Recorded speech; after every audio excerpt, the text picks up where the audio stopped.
Welcome to Motoroids, guys. This is the new 2025 Kia EV6, one of the nicest electric cars that you can buy in India. And while this car was highly appreciated in India in its earlier avatar, also with this new 2025 version, this looks even sexier and has a few new features. Let's check it out in its totality.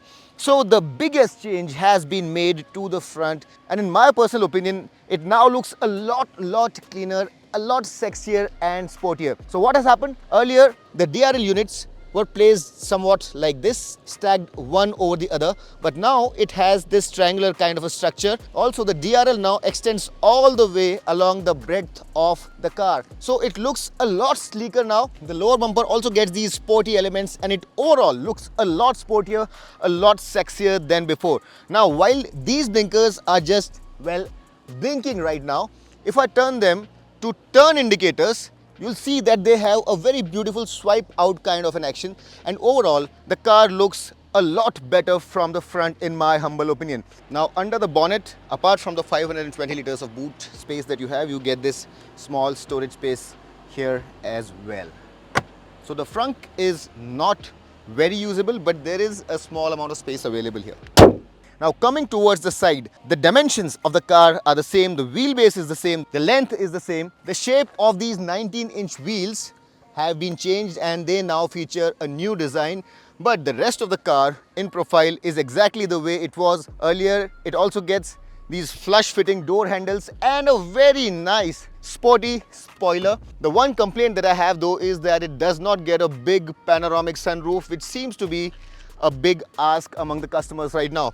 Now at the rear, while the tail lamp design is more or less the same, what with these concealed blinkers, if you look closely, here you can see the blinkers coming on in a swipe out motion, of course, but the design of the tail lamp is the same as before. However, the lower bumper, just like the front, now carries the styling that we saw up front, and it also looks a lot more sporty than before. Now let's also open the power tailgate, and the boot space here is 520 liters. Drop the 60-40 split seats down and it will extend to over 1500 liters. So there is a lot of space out here, and concealed underneath you also have this additional space. You also get this 12-volt power socket, and you can also remotely fold the seats down. Let's bring the boot down. This is a notchback, not a hatchback, and it's time now to get inside and see what are the changes made to the interior of this beautiful car. Now before I get inside the car, you would do well to know that the battery pack on this car has been improved. Although the power and torque is the same, but the range of the car, thanks to the bigger battery pack, has improved now. So while the earlier battery pack was 77.4 kilowatt hour, now it gets a big 84 kilowatt hour battery pack, which has extended its range from 506 kilometers to a massive 663 kilometers of ARAI certified range. Also, while this car was earlier available in both two-wheel drive and four-wheel drive, that is all-wheel drive variants, now it's available only in the top-of-the-line GT line variant, where it comes with two motors, that is AWD. So you don't have the option of buying the lesser powered two-wheel drive version anymore. Let's now get inside and see what are the changes inside. So the key here is similar in shape, but it gets this funky new color, and you have all of these familiar buttons. It also comes with a remote access key, so you essentially can use your smartphone also to access the car, and you can share access to the car with your family. And within that key, you can limit the usage of the car as well. So that's a fantastic feature, although we cannot demonstrate it to you right now. Now, one look at the interior and you realize that there is some difference, and the two-spoke steering wheel of the earlier car has now been replaced with this three-spoke steering wheel, and it also gets this contrasting cream color on the center as well as on the top of the steering wheel as well. The upholstery also has been changed and the colors are a little bit different. Another big change has come in the form of this screen, and the layout of the screen has also changed as compared to the earlier version. So those essentially are the biggest changes that this car has undergone.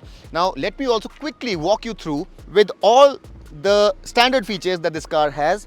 One more thing that you want to know is that the steering now is heated. It wasn't earlier, so that again is a great new change. The quality is fantastic across the car, and all of these materials are soft to touch. You get everything electric here. Although the ORVMs are not heated, you get a two-way memory function. There is ample space here, and this Meridian surround system sounds fantastic. Now if you look at the seats also, you have a 10-way adjustable electrical adjustment, and you have this dedicated seat which allows for the driver's seat to go all the way back and put him in the zero gravity position to relax. And you also get a 2-way electric lumbar support. The seats by themselves are very comfortable, and one quick look at the steering wheel would reveal a unique thing to you, and that is that the drive mode selector sits right here. So if you want to choose from all the drive modes that you have, the eco, normal, sport, the individual and snow modes, you'll have to press this button here. Just like we have seen in the Kia Ceros and on the flagship EV9 as well, there are two 12.3-inch screens, and at the middle you have the climate screen. The seats are both heated and ventilated for driver and passenger, and as I mentioned, the steering wheel is also now heated. All the HVAC controls are here. It's a 2-zone climate control, and it gets a 64 color ambient lighting. As I mentioned, the sunroof here is not very big, it's not a panoramic sunroof, but let me just open it and show you how it works. One thing that I must mention is that the headliner quality is fantastic, just like the quality of materials across the board, very high order. Also, the great thing about the interiors here is that a lot of the materials here are made from recycled bits, and Kia have gone the whole hog to make sure that this is actually a very environmentally conscious car. You get these sporty pedals.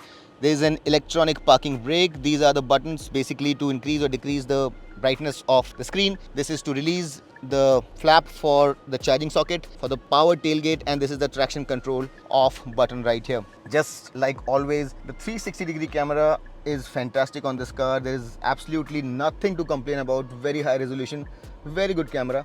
Although a lot of other manufacturers have also matched up, but it remains a very good unit.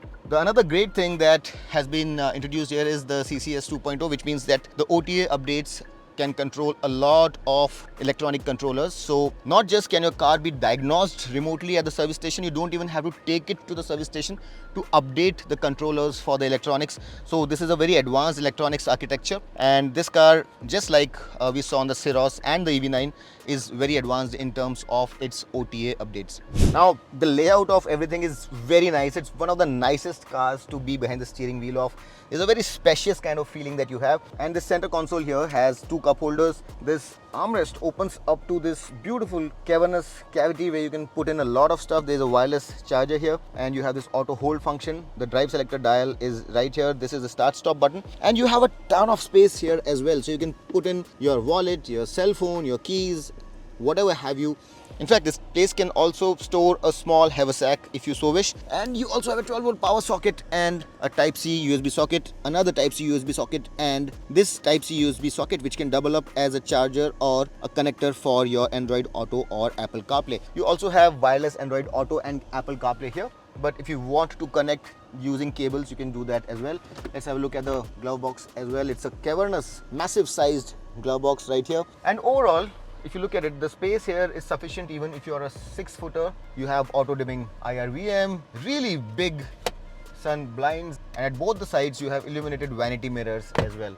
Right in front of me I also have an HUD. So this car is loaded with features. It comes with 8 airbags. It's a 5-star safety rated car, and the quality of the materials on the dashboard also is of a very high order. It's sweltering hot right now.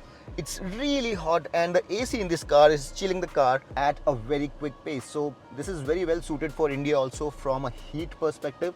Also being parked in the middle of this really hot environment of Anantapur where we are right now, the Kia plant, that is, the kind of heat that this car is handling right now is amazing. So for an EV, this car seems unperturbed even with the most punishing heat. So that's a very good thing. Now since it's sweltering hot, let me just have a sip of water and decide how big is the space. Well, this half a liter water bottle fits in easily. If you want to squish it, a 1 liter water bottle will also go in. And this place is also illuminated by this ambient lighting strip. The quality of materials here is also fantastic. Stepping in is easy as a breeze, and you have very high levels of thigh support. Although the seat height could probably have been slightly, like very slightly higher up, but I quite like the amount of support I'm getting. There could have been a little bit more space for my feet since there's a battery pack underneath. That's a little difficult to achieve, but in ICE cars, you have a little bit more space for your feet, but there is absolutely no problem in terms of the knee room. There is ample knee room in this car. Headroom is also more than sufficient. Even if you're a 6 feet 2 guy, I'm 5 feet 10, you won't have a problem. And the recline angle, especially knowing that there is a lot of boot space available, could have been adjustable. I don't see any adjustment for the seat recline angle, which again is a miss. There could have been blinds, they're not there. That again is a miss. You do, however, get this big wide armrest and these two cup holders. You can convert the cup holders into a storage space, and you also have this access to the boot through this little window here. 3 adjustable headrests, a separate 3-point seat belt for the third passenger, reading lights, a coat hook, but what you don't get is a third zone for the rear passengers. Your USB-C charging sockets sit right here, and you also have these AC vents for the second row passengers in the B-pillars. The ride quality on this car is beautiful as always, and it's a joy to be seated in the back seat. Finally, since this is a very wide car, it has a very nice thigh support, and there is absolutely nothing here. There's no hump. You actually can seat 3 people here and travel long distance as well. Before I get out of the car, let me show you this really powerful 250 volt 16 ampere 2-pin socket, which you can use to power your high powered electronic equipment as well. This car also gets vehicle to load facility, which means that you can power your electric equipment or electronics equipment while you're out camping out in the jungle, and it really can allow you to enjoy yourself out in the wild a lot better.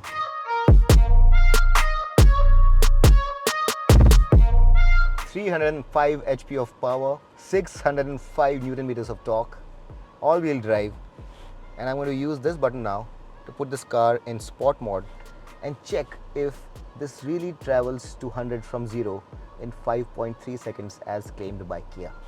Let's do this. Let me turn the AC off, and this is where you will be able to see the speed, and here we go. Whoa!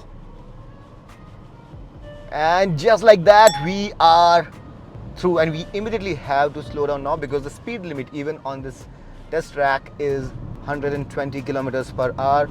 And a few things that you are immediately going to notice as you drive this car is how easy it is to drive. Everything just falls to place.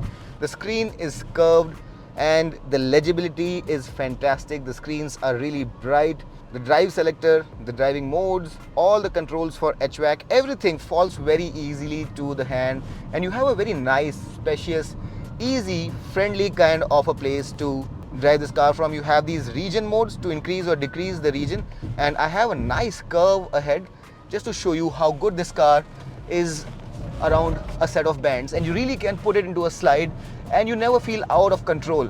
As you can see, I'm sliding this car around and you cannot hear the tires squealing. So the grip from the tires is fantastic.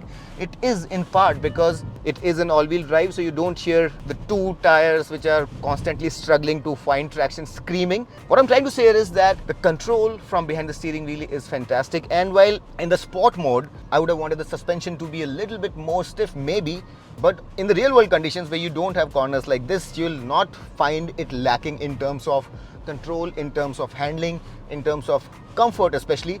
It just wafts over bad surfaces. It's a very nice riding car, and the acceleration, oh my word, instantly with every dab on the right pedal you can feel this car lunging forward with a lot of alacrity. So in terms of driving pleasure, you are not going to be missing anything at all. And we have an 8 here,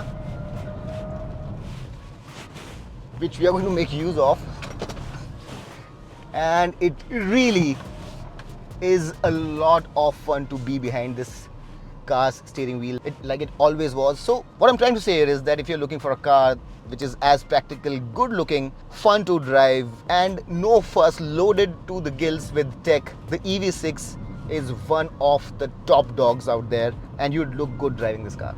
Now, the ARAI certified range on this car is about 561 kilometers. In the real world, you'll get about 400. 350 to 400 is something that you can easily get.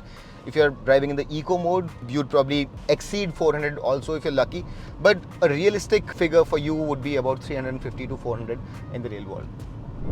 Now the price of this car has not changed and it still retails for 65.9 lakh rupees, which is the same as the pre-facelift version, which is fantastic. And if you really want to compare it with the equivalent car, the closest car is the Hyundai's Ioniq 5, which retails for about 49 lakh rupees. But you should understand that the battery pack on that car is smaller, the performance is lesser, and in my personal opinion, this car also looks a little more sexier, has better appeal. But purely in value terms, while there were not many cars which could hold a candle to this car earlier, now with the advent of the Mahindra BEVs, I think there is value in the mainstream segment. Also, the battery packs there are also quite big.